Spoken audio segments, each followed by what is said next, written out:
Okay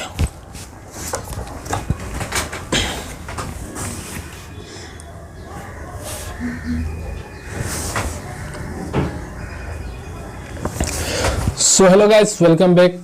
अभी हम start करने वाला है आपका क्लास 12 का chapter number 6, that is molecular basis of inheritance, one of the most requested topic. ठीक है, काफ़ी वास्ट है ये चैप्टर, पर ट्रस्ट मी ऑनेस्टली बताऊं तो सबसे इजी है ये चैप्टर। क्यों?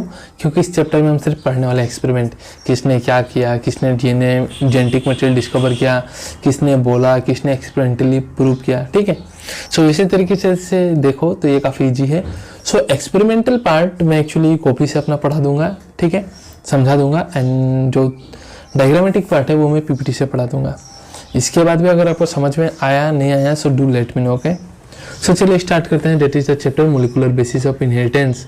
सो पहले पकड़ते हैं इनहेरिटेंस का मतलब क्या। इनहेरिटेंस का मतलब कैरेक्टर का पास होना फ्रॉम पेरेंट्स टू प्रोजेनी। अब पेरेंट्स टू प्रोजेनी क्या पास होता है हमको पता है, आपका स्पर्म या एग, और उसका न्यूक्लियस के अंदर में क्या होता है, आपका क्रोमोसोम। और क्रोमोसोम कैसे बना हुआ है ये देख सकते हैं आप। क्रोमोसोम, ये जो क्रोमोसोम है कैसे बना हुआ है। सो ये क्रोमोसोम कुछ नहीं, डीएनए है। ये देखिए डीएनए, ये है डीएनए। ओके, क्रोमोसोम जो है ये आपका डीएनए और हिस्टोन प्रोटीन के साथ मिलकर बाइंडिंग करके पैकेजिंग होकर बना हुआ है। कैसे बना हुआ इसे हम पैकेजिंग सेक्शन में पढ़ेंगे। ओके, सो क्रोमोसोम ही जाता है पेरेंट्स से बच्चे में। ठीक है, माँ से आया, वापस आया, जाइगोट बना, बच्चा डेवलप होकर बन गया। सो तो अल्टीमेटली इसको हम मोलिकुलर लेवल में पढ़ेंगे कि क्या पास होता है। सो हमको पता है ऑलरेडी क्या पास होता है, तो डीएनए पास होता है। So DNA is the genetic material in most of the organism. ठीक है, मोस्ट ऑफ द ऑर्गेनिज्म में जेनेटिक मटेरियल क्या है, डीएनए है। आरएनए भी जेनेटिक मटेरियल है, but in some viruses and RNA mostly act as a messenger, that is messenger RNA. हम पढ़ते हैं ना messenger RNA. So chapter start करने से पहले मैं बता दूं न्यूक्लिक एसिड के बारे में। ठीक है, nucleic acid. So nucleic acid आपका दो प्रकार का होता है। Nucleic acid is of two type. आपका न्यूक्लिक एसिड होता है, एक होता है आरएनए और एक न्यूक्लिक एसिड को हम बोलते हैं डीएनए। ठीक है, आरएनए और डीएनए, और आरएनए वायरसेस में जेनेटिक मटेरियल है, और आपका that is DNA most of the organism है। हमारे में भी जेनेटिक मटेरियल कौन है, तो कौन है आपका डीएनए। ठीक है, now what is this DNA. DNA का फुल फॉर्म है डीऑक्सी राइबो न्यूक्लिक एसिड। क्या, deoxy ribo nucleic acid. RNA का है ribo nucleic acid full form. मतलब दोनों में डिफरेंस आ रहा है तो सिर्फ दो चीज में डिफरेंस आता है। इनके सब डीएनए, आपका जो आरएनए में जो शुगर है वो होता है राइबोस शुगर, पेंटोस शुगर होता है, थोड़ी देर में सब पता चलेगा। और डीएनए में आपका जो शुगर है तो इसे हम क्या बोलते हैं, आपका deoxy ribose sugar. Deoxy ribose sugar कैसे बना, क्यों आया डीऑक्सी राइबोस शुगर, हम सब पढ़ेंगे थोड़ी देर में। ठीक है, सो चाहे ये डीएनए हो चाहे आरएनए हो, दिस आर व्हाट, डीएनए हो चाहे आरएनए हो, this are nothing but this are the polymer of nucleotide. It is a polymer of nucleotide. So इसे हम डीएनए आरएनए को हम पॉलीन्यूक्लियोटाइड चेन भी कहते हैं। क्या कहते हैं, पॉलीन्यूक्लियोटाइड चेन। पॉली मतलब यानी न्यूक्लियोटाइड मतलब आपको पता चलेगा अभी। ठीक है, सो डीएनए में 3 कंपोनेंट होता है। एक तो होता है आपका नाइट्रोजनस बेस, ठीक है, उसके बाद होगा आपका पेंटोस शुगर, और होता है आपका फॉस्फेट। ठीक है, अगर आपका नाइट्रोजनस बेस और पेंटोस शुगर है तो हमको उसको बोलते हैं न्यूक्लियोसाइड, और न्यूक्लियोसाइड में जब फॉस्फेट आकर लग जाता है तो हम उसे बोलते हैं न्यूक्लियोटाइड। तो कैसे याद रखोगे, टी से याद रखना 3, that is nucleotide. So nucleotide में 3 कंपोनेंट होता है। क्या होता है, आपका नाइट्रोजनस बेस होगा, फॉस्फेट शुगर होगा, सॉरी पेंटोस शुगर होगा, एंड फॉस्फेट होगा। सो कैसे होता है इसके बारे में हम सब पढ़ेंगे अभी one by one in this slide, आप टेंशन मत लीजिए।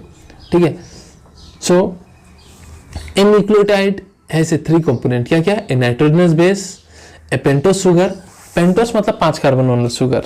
ठीक है, सो ये पेंटोस शुगर जो है आपका राइबोस होगा in case of RNA, and deoxy ribose in case of DNA. इसलिए डीएनए का नाम है डीऑक्सी राइबो न्यूक्लिक एसिड, और आरएनए का ओनली राइबो न्यूक्लिक एसिड। क्यों, बिकॉज राइबोस शुगर है, डीएनए में आपका डीऑक्सी राइबोस शुगर है, और क्या लग जाएगा, एक फॉस्फेट ग्रुप जो कि फॉस्फोरिक एसिड से आता है। और ये फॉस्फेट ग्रुप होने का वजह से आपका जो डीएनए है वो नेगेटिवली चार्ज्ड होता है। याद रखिएगा, दिमाग में रखिएगा थोड़ा। ठीक है, सो ये देख लीजिए आप, शुगर है ये 5 कार्बन का।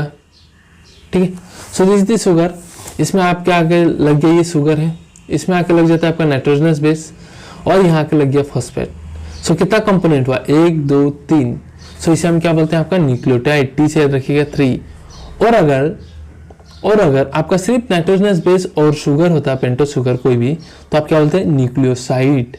ठीक है, सो अभी देखेंगे हम पॉलीन्यूक्लियोटाइड मतलब क्या, बहुत सारा न्यूक्लियोटाइड ज्वाइन हुआ है, कैसे ज्वाइन हुआ है हम उसको भी देखेंगे, डोंट वरी। ठीक है, सो अब टाइप्स भी पढ़ते हैं।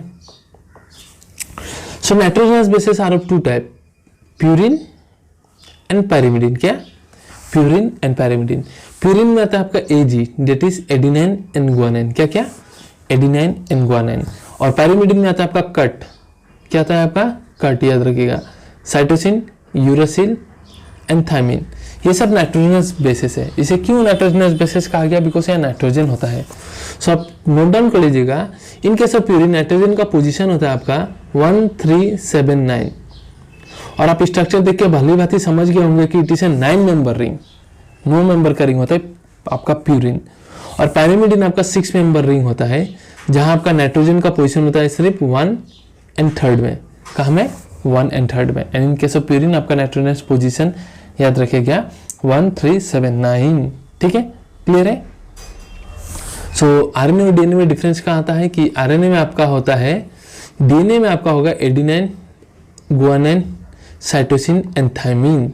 डीएनए में आपका क्या नाइट्रोजनस बेसिस हो सकता है, बताइए, adenine, guanine, cytosine and thymine. और आरएनए में आपका क्या हो सकता है नाइट्रोजनस बेसिस। सो आरएनए में भी आपका एडिनाइन होगा, गुआनाइन होगा, साइटोसिन होगा। थायमिन का बदले आरएनए में क्या आता है, यूरासिल होता है। क्या, यूरासिल। और इस यूरासिल को अगर आप मिथाइलेशन करवा देते हो, सो यूरासिल का 5th नंबर पोजीशन में आपका मिथाइल ग्रुप लग जाएगा और वो थायमिन बन जाता है। तो इसलिए हम थायमिन को 5 मिथाइल यूरासिल भी कहते हैं। क्या कहते हैं आपका, 5 मिथाइल यूरासिल। और ये यूरासिल सिर्फ आरएनए में प्रेजेंट होता है और थायमिन डीएनए में। सो मैं इसको करके जस्ट दिखा देता हूँ स्ट्रक्चर। ठीक है, सो सॉरी, एक्शन रुक जाइए, कौन सा लो, ब्लू ले लेता हूँ। देखिए, सो सपोज, अरे यार एक्शन रुको, एक्शन, ठीक है, डेट इज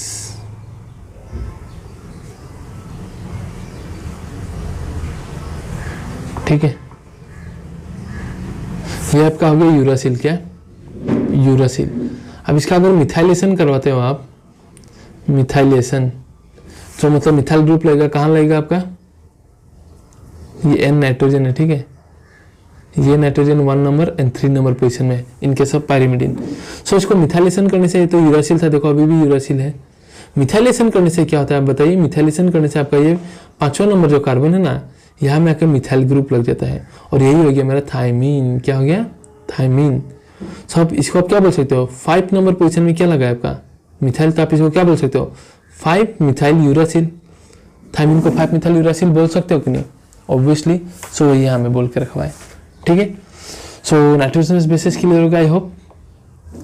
अब an nitrogenous base is link to the pentose sugar through N glycosidic linkage to form nucleoside. मैंने ऑलरेडी बोला, नाइट्रोजनस बेस और पेंटोस शुगर जब 2 कंपाउंड हो गए तो आप उसे क्या बोलोगे, nucleoside.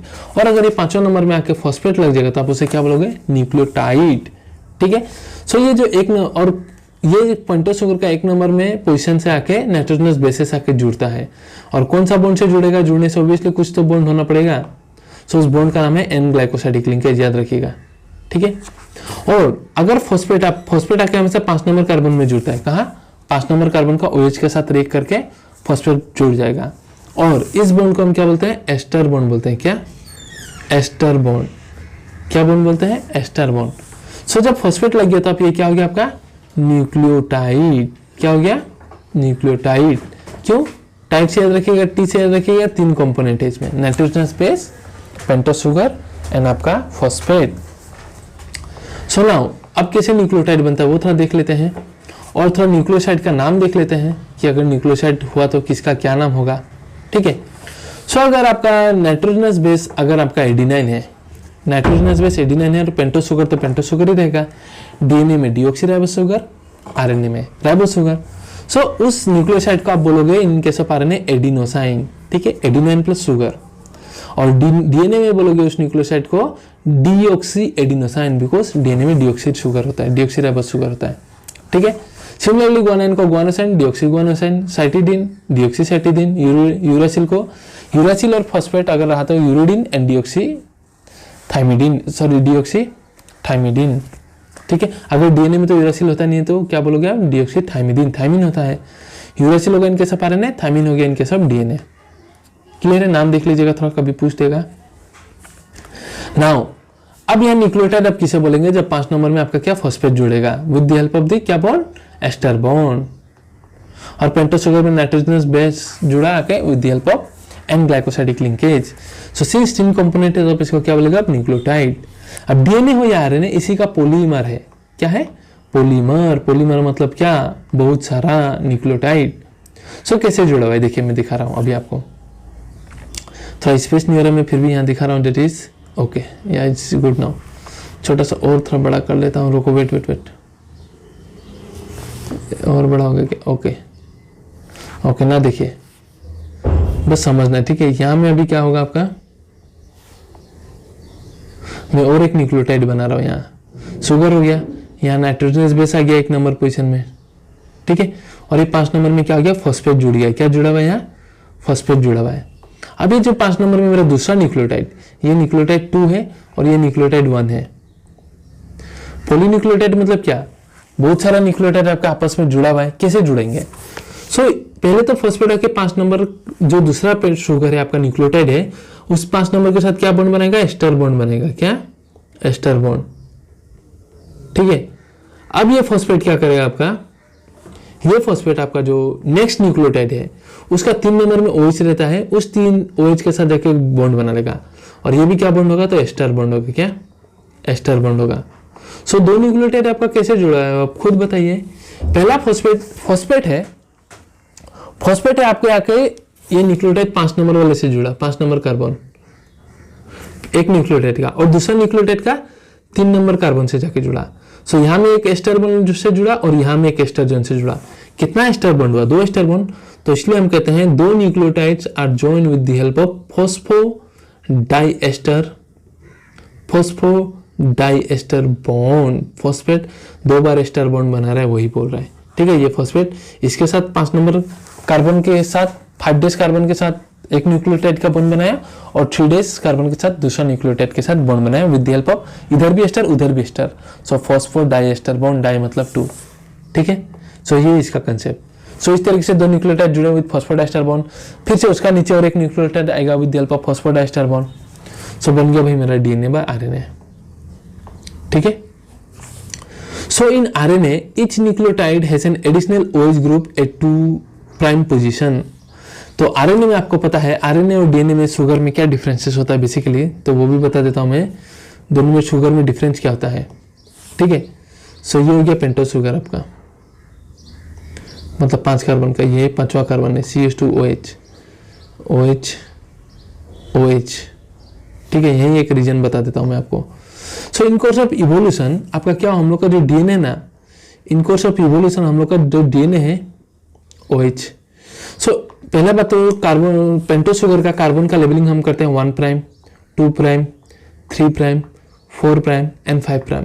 Now the question is that why 1', 2', 3', क्यों 1 कार्बन क्यों नहीं बोल सकते, 2 कार्बन क्यों नहीं बोल सकते, क्योंकि ये आपका पेंटोस शुगर के साथ कौन लगेगा, नाइट्रोजनस बेस आके ज्वाइन होगा, है कि नहीं। यहाँ में सपोज नाइट्रोजनस बेस आके जुड़ता है कि नहीं, 1 नंबर नाइट्रोजनस बेस, और नाइट्रोजनस बेस में भी कार्बन आपका होगा कि नहीं बताइए, कार्बन भी है वहां में। सो साइंटिस्ट कंफ्यूज ना हो जाए कि 1 बोलने से आप अगर 1 कार्बन में बोलो तो आप किसका कार्बन समझोगे, पेंटोस शुगर का समझोगे ना नाइट्रोजनस बेस का समझोगे। Only to make that difference, उसको डिफरेंशिएट करने के लिए साइंटिस्ट लोगों ने क्या किया, नाइट्रोजनस बेस कार्बन को 1, 2 से रिप्रेजेंट करेंगे एंड पेंटोस शुगर का कार्बन को आपका 1', 2' से रिप्रेजेंट करेंगे, ताकि आप समझ जाए जब भी 1' बोलो तो आप किसका कार्बन नंबर समझोगे, पेंटोस शुगर का, ठीक है। So in course of evolution आपका क्या होता है, इवोल्यूशन के दौरान आपका क्या हुआ कि आरएनए जो है वहां में 2 नंबर पोजीशन में एक एडिशनल OH ग्रुप होने का वजह से ये आरएनए बहुत रिएक्टिव होता है। सो किसी के साथ भी रिएक्ट होकर डिग्रेड हो जाता है, ठीक है। सो हमारा तो जेनेटिक मटेरियल ऐसा नहीं, इतना इजीली डिग्रेड नहीं होता, ठीक है, पर रिएक्टिव तो नहीं होता। अगर रिएक्टिव होने से हम लोग का म्यूटेशन रेट इतना ही हाई होता कि आज हम कुछ और ही इवॉल्व हो जाते हैं, ठीक है। सो एक स्टेबल जेनेटिक मटेरियल बनाने के लिए इन कोर्स ऑफ इवोल्यूशन यहाँ का जो ऑक्सीजन है वो हट गया, ठीक है। तो यही ribose sugar, now this is ribose sugar. So एक ऑक्सीजन हट गया तो डीऑक्सी, क्या डीऑक्सी, डिलेट हो गया क्या ऑक्सीजन, तो डीऑक्सी राइबोस शुगर है तो यहाँ बस H होता है, OH नहीं होता, O हट गया। क्यों? क्योंकि अब यहाँ OH नहीं है तो ये स्टेबल हो गया, 2H पोजीशन में OH नहीं है तो अब हम लोग का जो डीऑक्सी राइबोस शुगर है वो स्टेबल हो गया। तो आप बोलोगे इस OH का क्या काम, तो इस OH के साथ भैया फॉस्फेट का बॉन्ड बनाएंगे ना, फॉस्फोडाइस्टर बॉन्ड न्यूक्लियोटाइड को जोड़ने के लिए, क्लियर। इसलिए RNA is not genetic material, our DNA is genetic material because we have stable deoxyribose sugar, ठीक है। So two nucleotide are join through 3 days 5 days phosphodiester bond. एक आपका यहाँ में आके फॉस्फेट जुड़ा, ये न्यूक्लियोटाइड बन गया, और एक दूसरा न्यूक्लियोटाइड में यही, अब दूसरा न्यूक्लियोटाइड का कौन सा पोजीशन में जाकर पकड़ेगा, 3 days वाला शुगर को, कौन सा 3 days शुगर को जाकर पकड़ेगा, ठीक है। सो बन गया भाई आपका कौन सा bond, 3 days 5 days phosphodiester bond. इसको आई थिंक समझ में नहीं आया, थोड़ा एक्शन रुको, ठीक है, समझ में नहीं आया। अभी देखो, अभी क्या है कि ये सगोर एक शुगर है, राइबोस शुगर, ओके। 2 नंबर में क्या है, OH है, मारो गोली। अभी हम पढ़ने वाले पॉलीन्यूक्लियोटाइड। सो ये तो अभी ये कैसे राइबोस शुगर है, पहले यहाँ 1 नंबर में नाइट्रोजनस बेस आएगा, बन गया न्यूक्लियोसाइड, और यहाँ में आ गया आपका फॉस्फेट तो बन गया न्यूक्लियोटाइड, बन गया एक न्यूक्लियोटाइड बना। अब दूसरा न्यूक्लियोटाइड ये रहा, यहाँ में पकड़ लीजिए। सो इसका भी नाइट्रोजनस बेस आ गया, यहाँ में भी एक फॉस्फेट आ गया, ओके।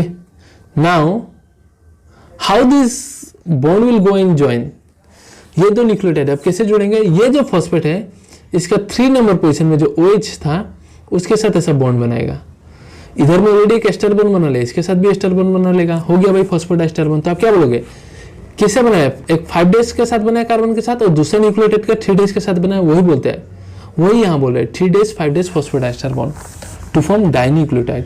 और एक आएगा ट्राइन्यूक्लियोटाइड, टेट्रान्यूक्लियोटाइड, पेंटान्यूक्लियोटाइड, और ऐसे करके बहुत सारा जब जुड़ जाएगा तो आप क्या बोलोगे, पॉलीन्यूक्लियोटाइड, ठीक है। सो ये हो गया मेरा polynucleotide, clear. So I hope structure of polynucleotide आपका क्लियर हो। थोड़ा वीडियो बड़ा हो गया but I tried my best to make you understand. कोई भी डाउट हो, कोई भी कंफ्यूजन हो, so do let me know in the comment section.